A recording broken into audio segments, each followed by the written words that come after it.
the play that you did in high school. I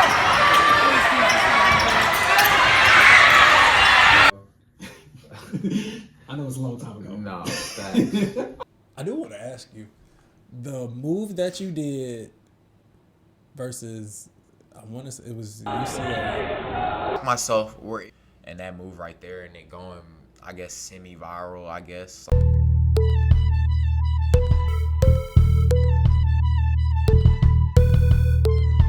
Today, our guest, he played D1. He's a D1 athlete. He broke high school single season scoring record 3 consecutive years. He was a 2019 Arkansas Gatorade Player of the Year. He led his team to 3 state championships. He was Summit League Player of the Year 3 different weeks. Summit League All Second Team 2 years in a row. NABC All District Second Team 2023-2024. And he was a part of leading his team to the NCAA tournament. Ladies and gentlemen, put your hands together for Issac McBride, or Mackey, for his close pick. Thank you for having me. Appreciate you for joining. Yes, sir. Yes. So today I just wanted to talk to people and see how to get to your level. You being a D1 athlete, you being just a college athlete in general is a big accomplishment in itself. Yeah, and so to start off, I would just ask, so how did you start off playing basketball? To be honest with you, my mom had me. She was a little bit older, obviously, because, she just didn't expect me to be able to come. They had prayed for me. My whole family prayed to have a son. We had already had my sister Maya, who's 9 years older than me, and she came to my mom. She was like, "Mom, I really want to have a brother or another sibling," and came me. So I was, I guess I answered the prayer, and then with that prayer, answered prayer, kind of came, some athleticism from my family. My dad, my uncle, they played. And then my uncle on my mom's side, my mom's brother, he played in the NFL for 6 or 7 seasons, played with Peyton Manning. So I feel like the athleticism was always in my genes. I didn't know what sport I would pick. My first love was baseball, and then football was my second love. I wanted to grow winning the Heisman. But I say I've always had a basketball in my crib, no matter what season it was. I just always went out to hoop. So I probably picked up basketball around 8 months, to be honest. My mom would walk me around in a stroller. She would tell people. And every basketball goal, I was mute unless it was a basketball goal that I saw, and I would always make a noise or something. So my mom would always wonder, why is he making a noise? And it would be me pointing at a basketball goal or something like that. So, I've always had basketball in my blood. I tell people, whether it's my father or my uncle or my other uncle, always had something with a sport in my hand. So I didn't know it was gonna be basketball at first. But I'd probably say around 3 years old is when I started taking it really serious, which is crazy. But I love basketball. So. What made you, I guess, choose from baseball? Because you said baseball was the first love. You chose basketball over baseball. So what? So a situation happened, I think around 4th grade, maybe 5th, third through 5th grade. I don't know. Someone has to fact check me if they see this, but I was playing for a travel team. We're playing in the Mall Mill leagues, and there's a place in Mall Mill, Arkansas, and a lot of good baseball players play in it. And I think I led the league in home runs, stolen bases, all that. Just basically was killing. And the coach, he wanted me to be, because I was a third baseman. So usually, if people know this, third base people, they usually transition them to be pitchers as they go into middle school, high school, because the arm and the distance that you have to get to first base on the line and things like that.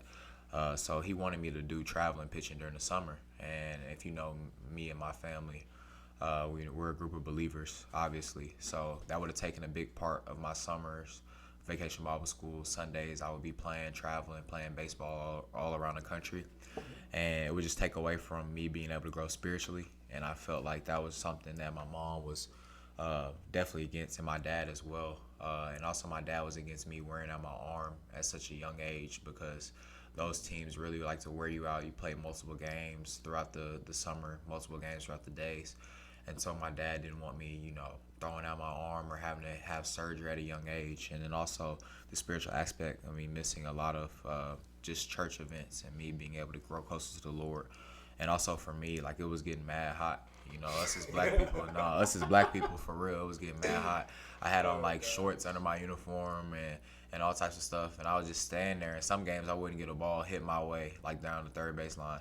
So I said, look, I'm all good. Like, I don't have to play. You know, it was a little too easy back then. Obviously, it would have been harder growing up, but I was just a natural at it. So to be honest, like that transition, those variables and those factors kind of was the reason why I stepped away from playing baseball.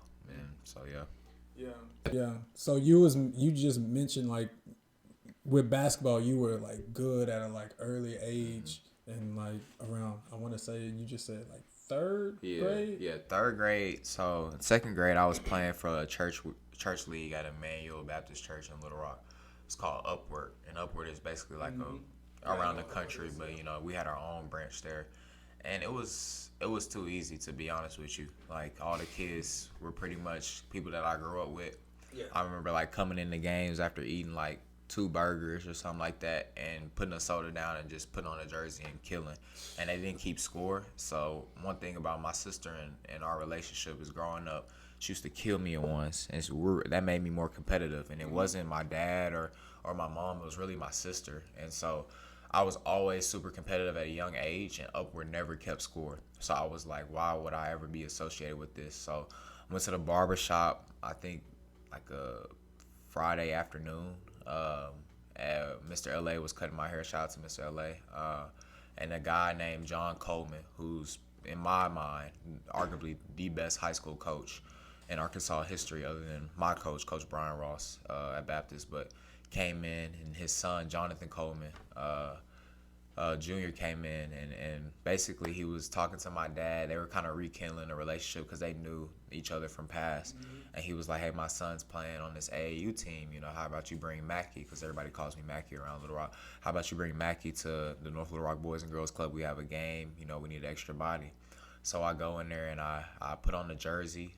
They're really accepting of me. Coach Mark Hopkins was my primary AAU coach. And we're playing in the game, and I'm killing.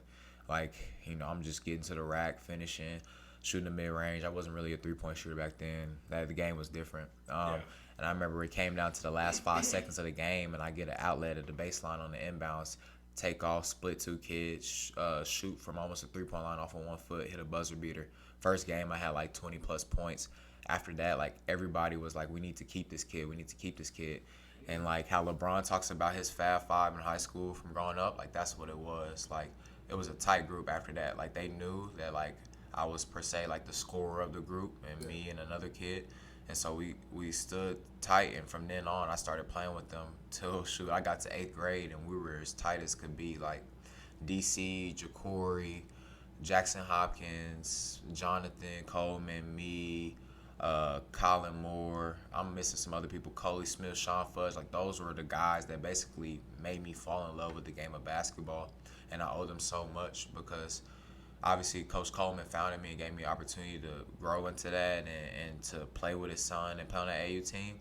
But then, like, after that game, like, it was no doubt. They were like, this kid's special. And that's when I started believing in myself. And I was like, I might want to take this serious. So that was kind of the journey and the story to get me in there. So I probably started taking it serious that 2nd grade to 3rd grade AAU summer.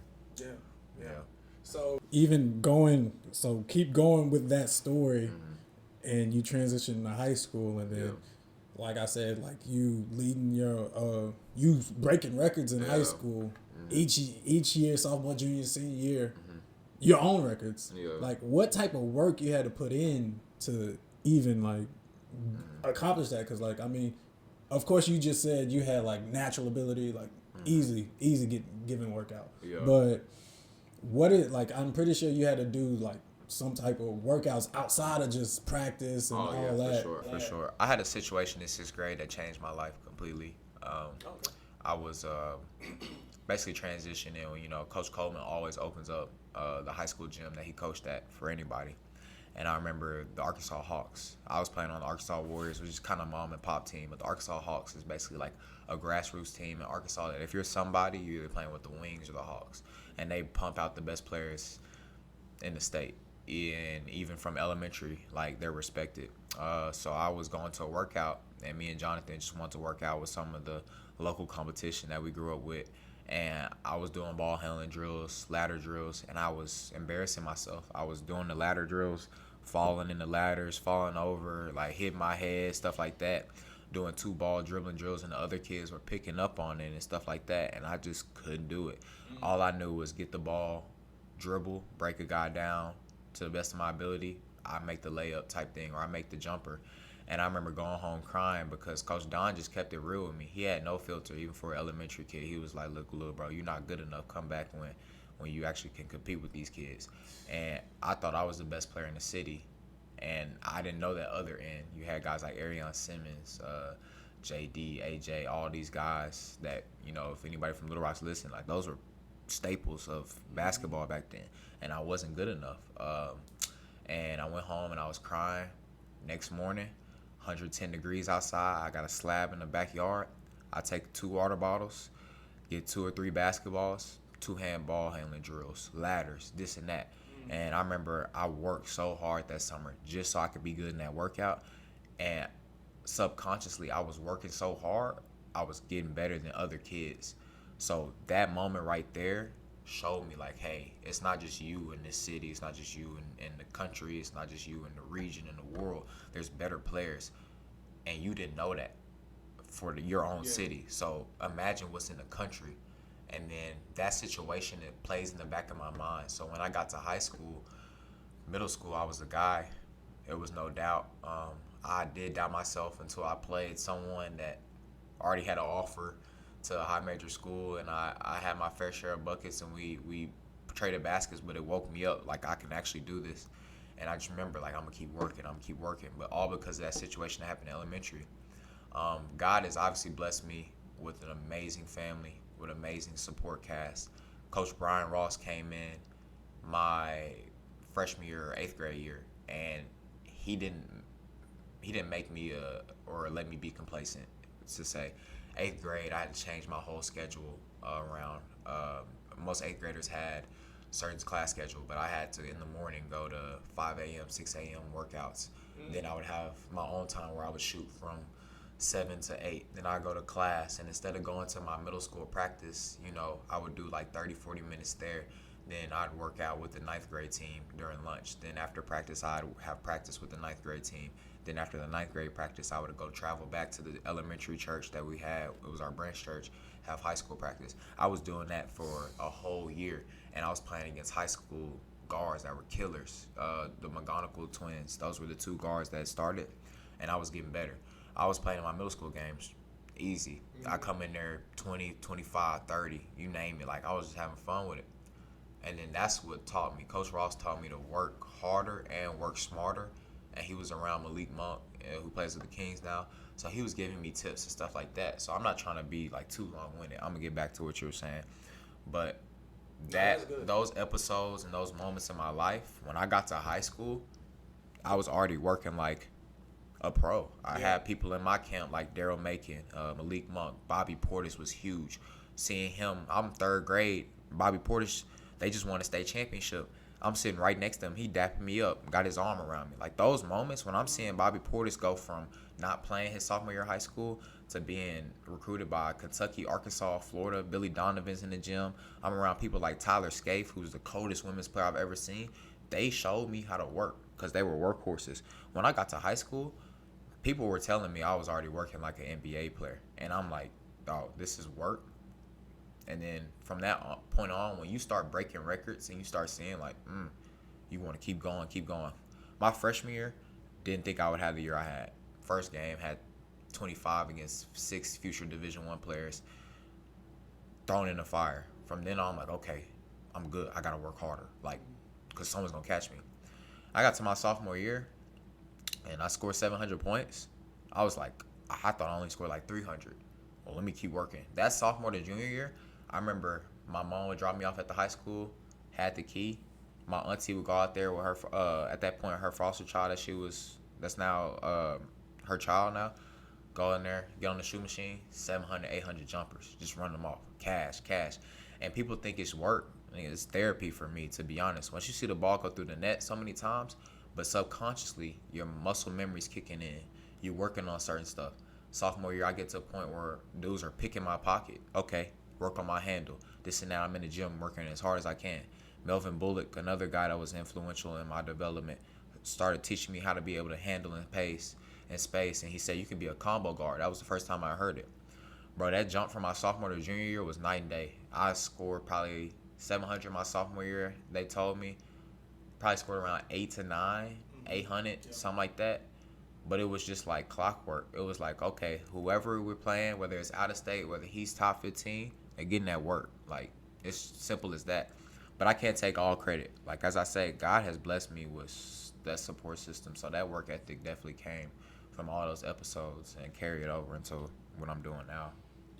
Yeah, so what I've seen is you having that early experience in 6th grade to humble you, and then from there, you were able to be like, okay, I know where I am right now, but I don't want to stay right here later on. And so from there, you started building on that work, and like you wanted to be the best that you could be, and eventually like just killing, straight breaking records and stuff.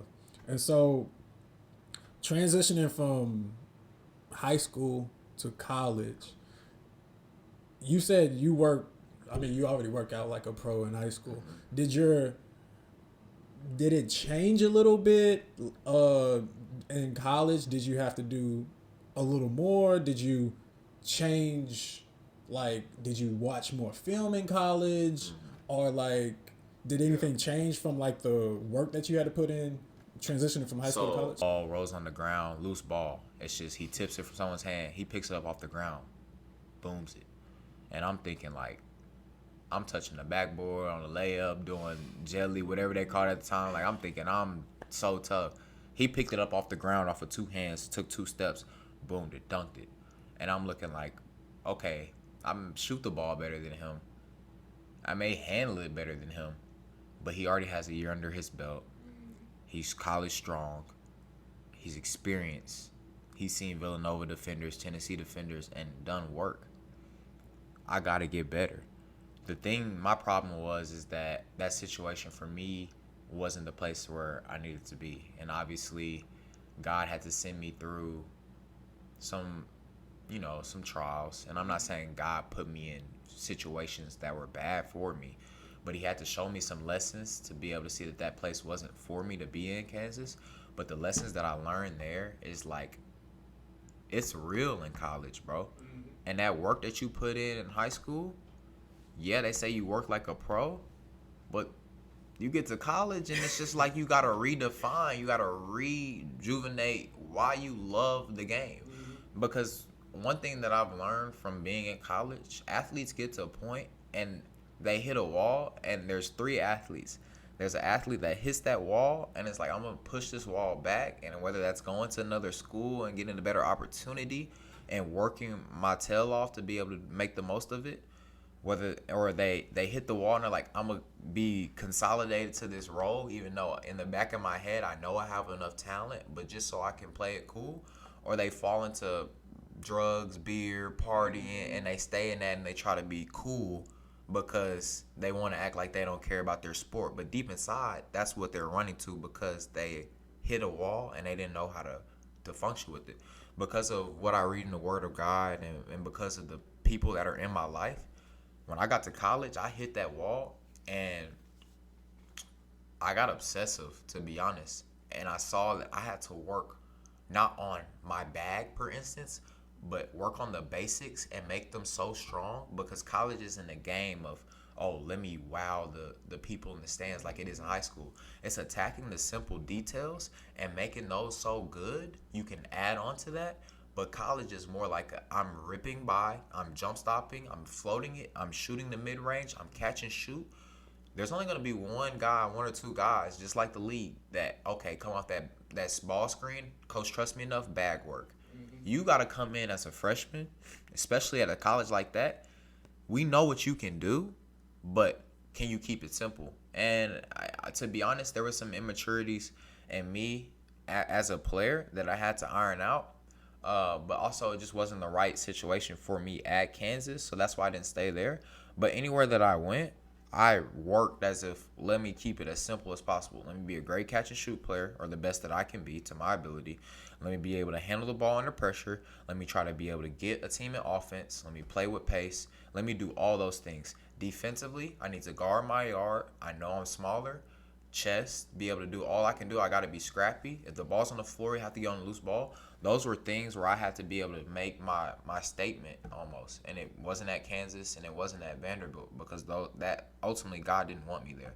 And I truly believe that. But I had to go through learning curves there to learn how to work. So when I had opportunities here at Oral Roberts, it was there. But I would say, like, I had to redefine the way that I worked.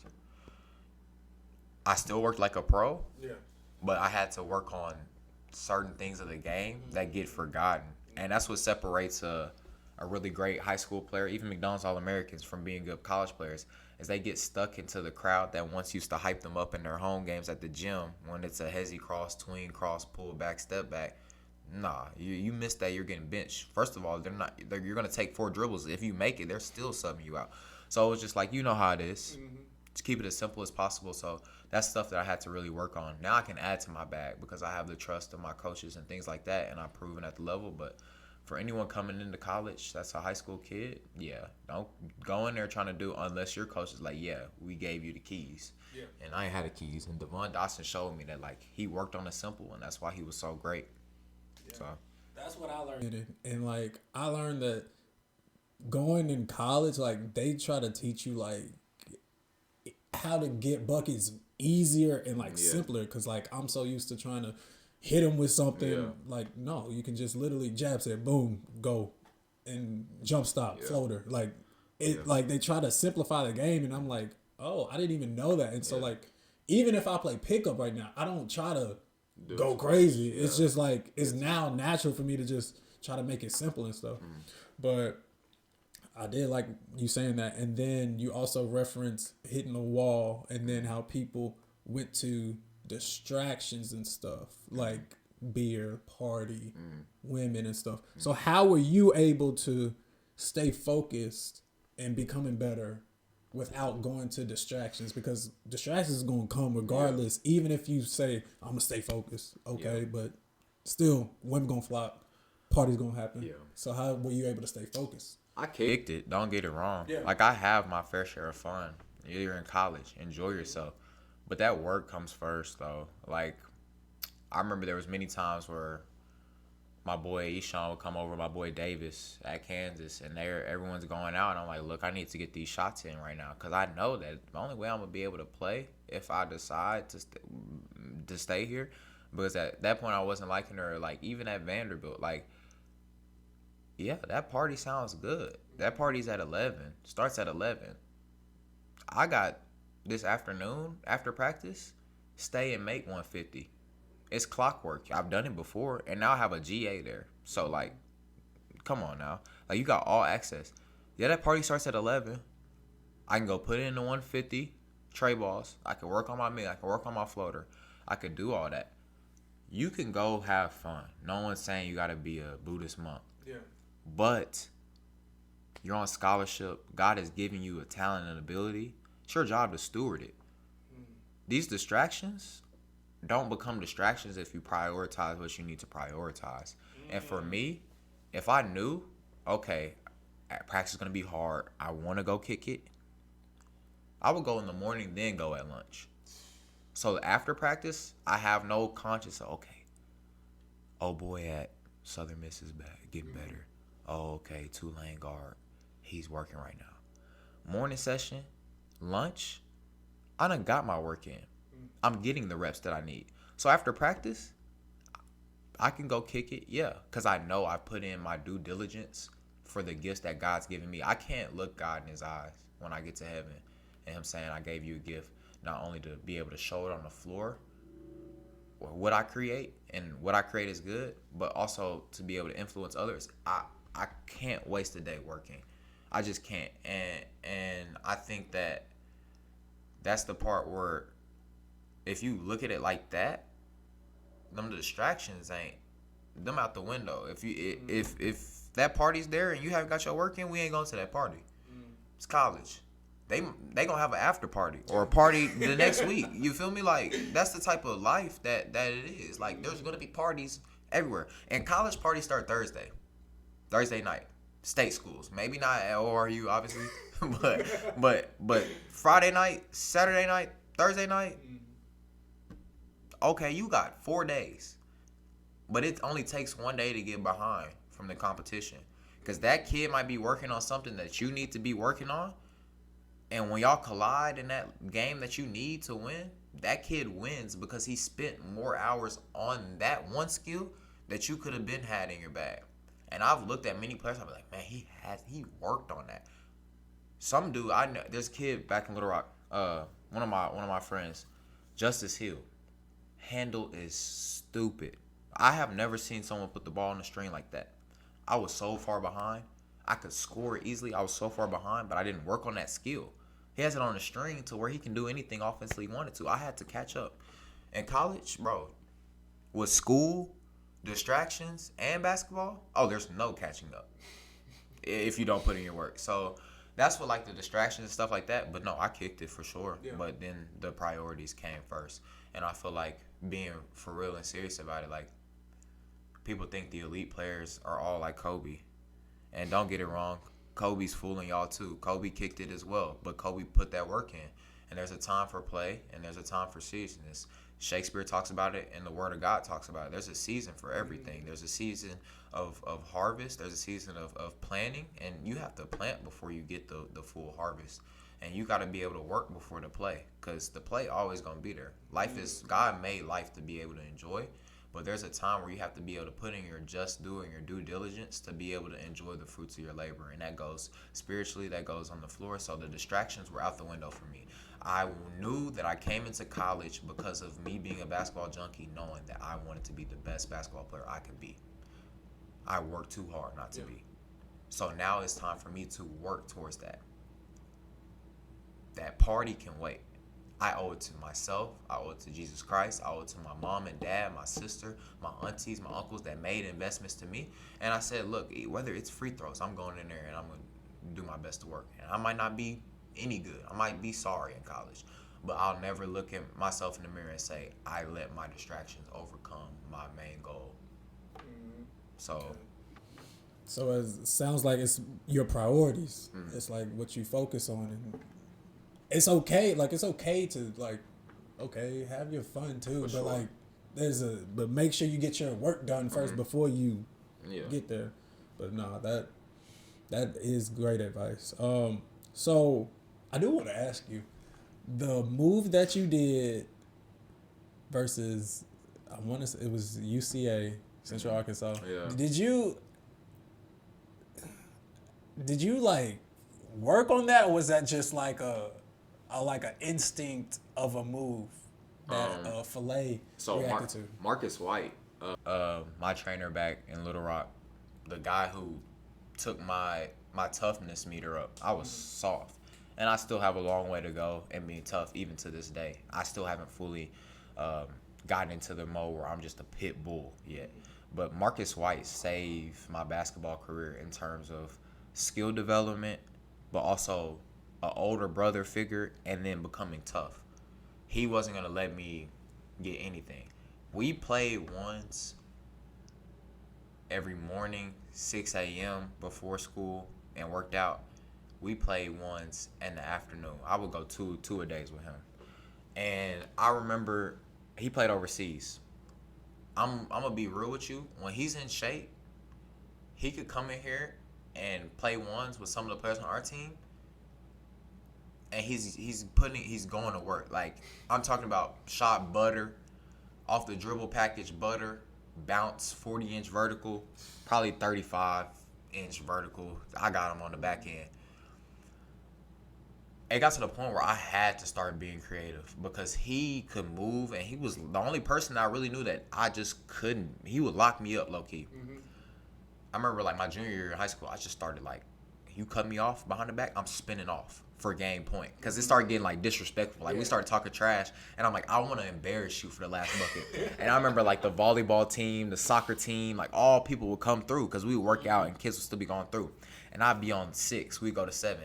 And I'd just be like, I'm gonna tell you the move I'm gonna do. I'm behind the back spin off. He'd be like, boy, and I would hit it.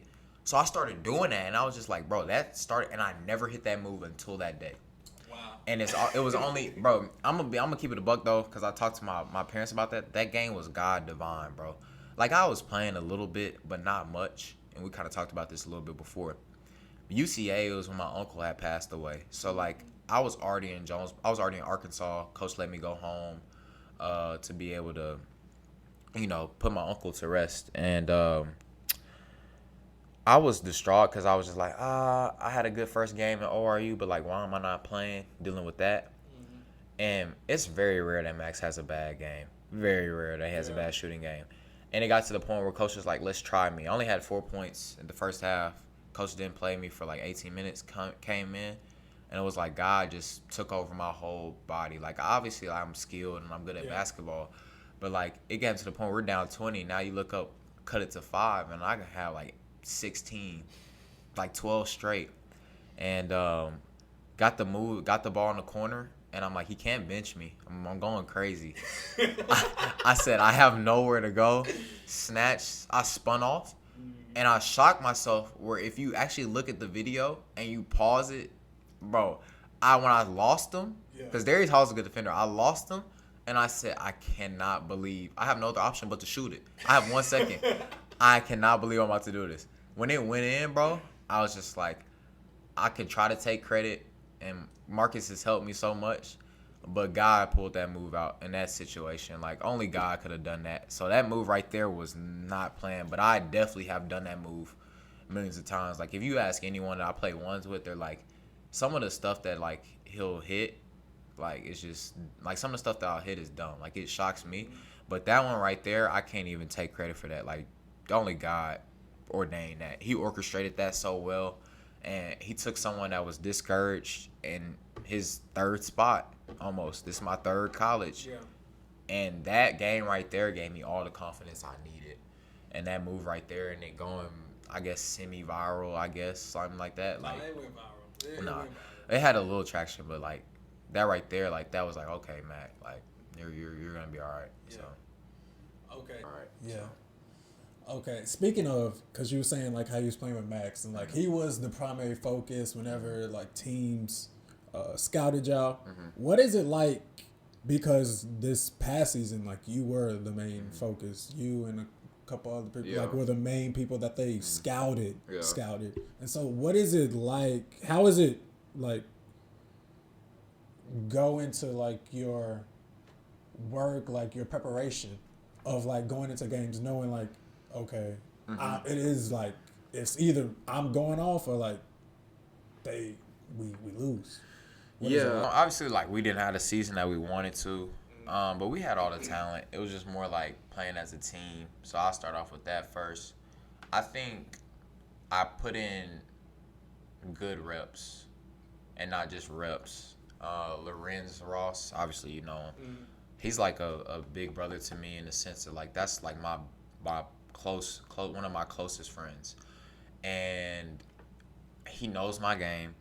He sees it from a fan standpoint, and he knew what was coming before. He knew that like I was gonna get a lot of attention, a lot of ball screen coverages that I've never seen before I would get. So we're gonna rep out every scenario until you feel like you not perfected it, but until you feel like consistently you're getting better at it. Wow. And then trial and error too. Like Coach Bostic, Antonio Bostic came from ACU on our staff.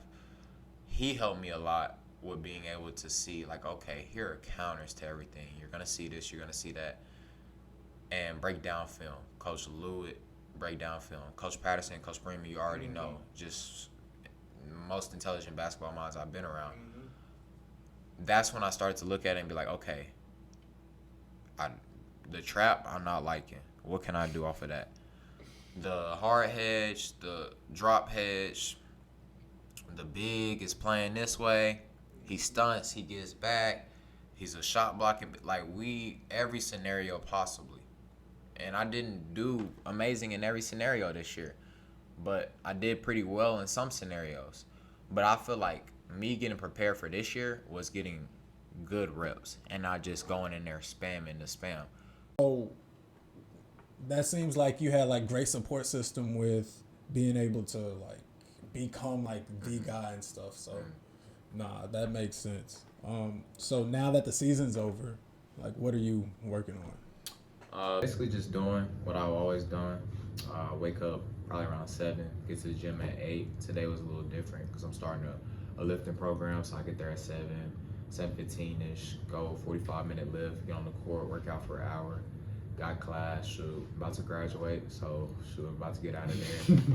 Yes, sir. Yes, sir. Diploma me, but nah, yeah. Then I'll go in the afternoon, work out then, but I'm not going like 4 times because that's just not, giving my body enough rest to just have some type of rejuvenation or something, bro. I have to be able to get the work in I need to get to work with, and then get out of there because it's no use for me staying in there 4 times. Just get the quality rest that I need. That makes sense.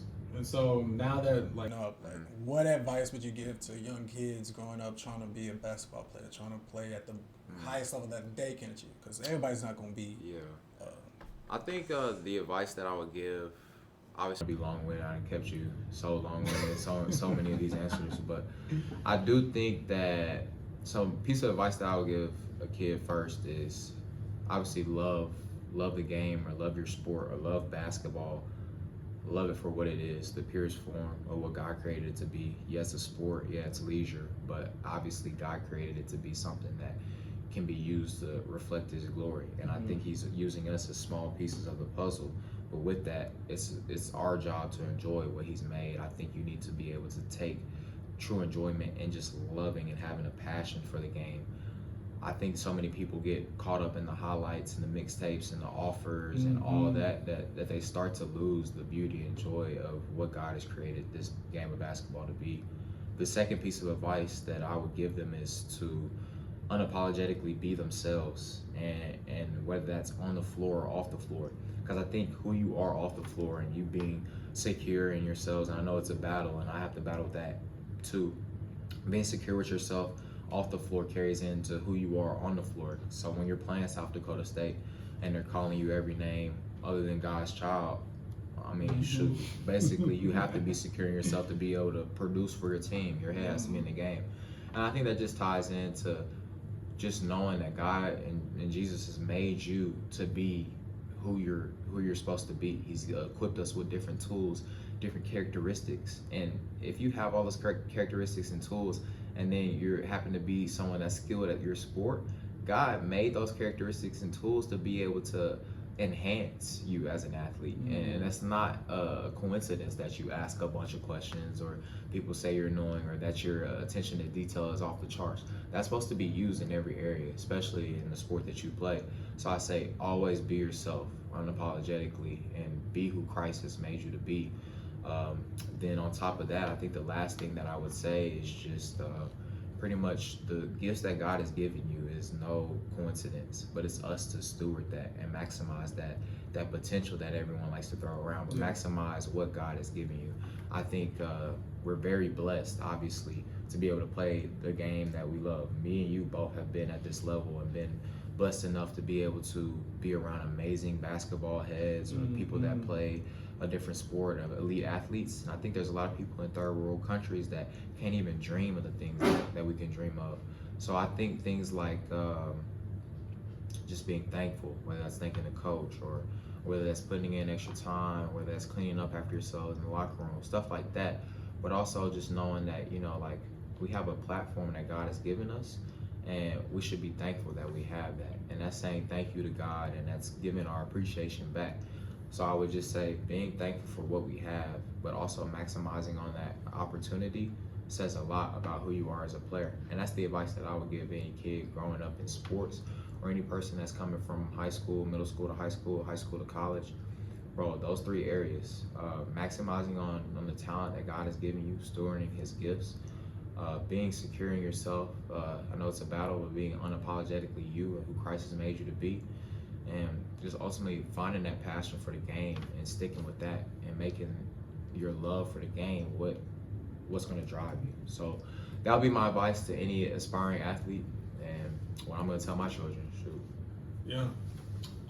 So some things I picked up on the conversation. We're about to wrap up, I promise. Is first you had God first in your life. God is like the center of your life, and like He's giving you the strength. He giving you the ability to do what you, the sport you love, the game you love, and you fell in love with, and then from that, also being humbled really early in your life, and to put you around, and to be around people who were better than you in terms of like they were. I mean, they were older, they were better at the time, and like they was doing all these drills. Being humbled early kept you on the path to actually being great, and so I'm decent, but to being great, and so being having that self-awareness early was, I would say, one of like a pivotal point. Like you actually said it. You said one of the biggest points of your life. So the self-awareness, and then the drive and the hard work that you had to put in that people don't see, because they all they see is like, okay, they're at the game, and then they be like, man, I'm pretty sure he don't do nothing, like but like all that hours of work that you put in behind the scenes that they don't see is like, that's what makes you look like it's like effortless and stuff on the court. But no, I mean, it's so much work that people don't see. And so that goes to like the highlights and stuff. People so caught up in that. But so I would say the hard work, and also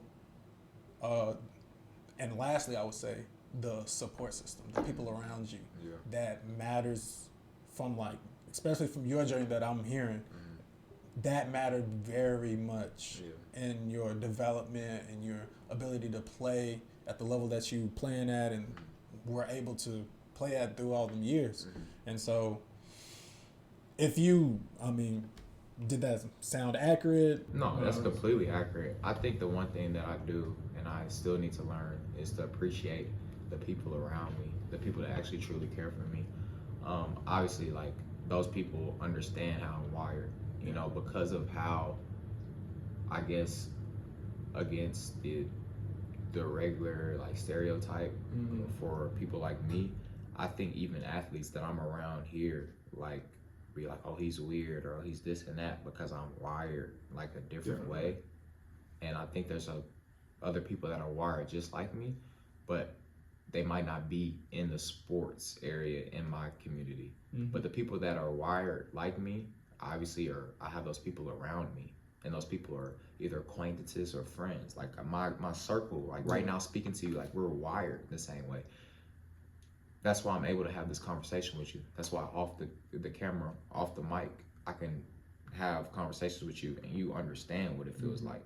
And I feel like those that aren't, it's okay. But that support system, God knows what he's doing, having those people around you. And just, that's another thing I would say. Like, don't get discouraged when you're called weird, or you're not this to that people, or not this and that. Because that's, Jesus was afflicted in that way too, called that way too. But ultimately, he finished the job, and that's what we want to do. We want to be able to sit there and feel like we need to sit there, and when God says, you know, well done, my good and faithful servant, it's because that as being a believer, you're supposed to be different. And that's something that I struggle with, because there's sometimes where, even as all Christians do, we look like the world in some aspects, but I know I'm doing something right when I'm doing something right and people are saying, oh, that's weird. Well, good. It should challenge you. So that's another piece of advice that I'll give. But everything that you said, you've hit it on the head. So if you need a cosign from me or anything, just know this man right here, it's not just a podcast. It's just not just a poster. He really does this in real life, and he really will give you a bucket on any day, Monday, Tuesday, Wednesday, Thursday, Friday. It's co-signed by me, Issac McBride. But I appreciate you, brother. I appreciate you, bro. Thank you on the podcast, man. Yes, sir. I like it. I definitely. And I will say, I want to ask this, and then we'll head out. Bet. The play that you did in high school that sent you to the championship. What went through, like, walk us through like that play, and like what went through your mind, like what were you thinking when you made that three to send you out to the championship? To be honest, bro.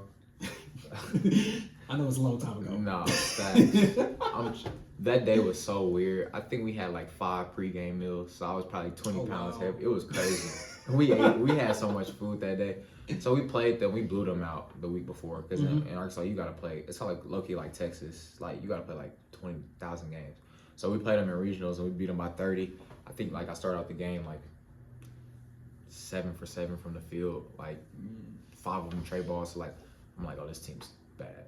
But they had a good player, but they were just all around was their team wasn't supporting them. Obviously they're bad. They hold the ball for the whole game and make corner threes. So they're up, we're down 8. We cut it down to 2. We get fouled. I get fouled. I turned the ball over, but they gave me like a superstar call or whatever. Coach drew up a play, but he drew it up on the wrong side of the floor, completely wrong. And this was the same play that when we were going through walkthrough. And I love Coach Ross. He's a confident guy, and as you need a coach that's confident. He's a genius. Anyways, he draws it up on the wrong side, and my boy Javen, shout out to Javen, he would keep it real anytime. He was like, yeah, I don't know what coach is doing, bro. And he told James, look, if you catch this ball, find Mackey. He said, if you catch this ball, find Mackey. James got the ball, and if you watch the video, he's just standing right here. I curl around, he tosses it to me, and all I could think was, I don't take deep tray balls like this. Fairly deep, but this one's like almost half court, like midway.